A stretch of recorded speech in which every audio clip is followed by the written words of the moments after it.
அதுதான் என்ன பண்ணுவேன்? நீங்க தான் பலம். நீங்க தான் இப்ப அவங்க கூட உங்க புள்ள தடுதல. 2 மருமகள வச்சிருக்கேன். 2யும் ஒண்ணா வச்சு ஒரு குடும்பமா தானயா உங்களுக்கு இருக்கோம். அந்த என்ன எனக்கு தேவை இருக்கோ அவரோட நண்பர் 8 மூலியமா சொல்லுங்க. வருஷமா என் பிள்ளை வீட்டுக்கு வந்தா எங்க இருந்து பனங்காடியில இருந்து இந்த பிள்ளை கேள்விப்பட்டுட்டு, அக்கா உன் மருமகமாரு கூட நின்னு பேச மாட்டா, உன் மகன் எங்கனே ரோட்ல கூட நின்றது இல்லையே.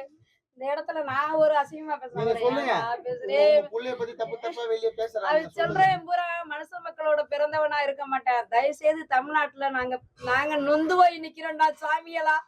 நீங்க என் பிள்ளைய பத்தியே என் குடும்பத்தை பத்தியே தப்பா சொன்னீங்கன்னா நீங்க நல்லாவே இருக்க மாட்டீங்கடா சாமிகளா. நான் தாய் உங்களை சாபத்து கும்பிட்டு உன்னைய கும்பிட்டு கேக்குறேன்.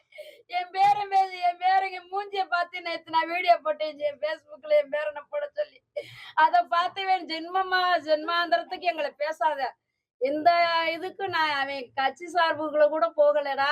அவன் முருகன்னு நினைச்சுக்கிட்டே போயிட்டான். எந்த கட்சி எங்களுக்கு உதவி பண்ண அவனோட இறக்கத்தை பார்த்து வந்த மனுஷதான் கோடி.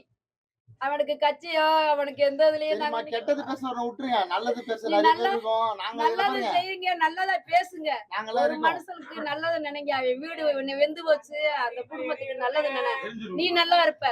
எங்களை அவதூறு பேசுறவே, எங்க குடும்பத்தை பேசுறவே அது நல்லாவே நிக்காது. இருக்க அது மாட்டேங்கிறா. நிக்காது. நல்லா இருக்க மாட்டீங்க. பெத்த வயிறு எரியிற சாவத்துக்கு மாதிரி விடு போ.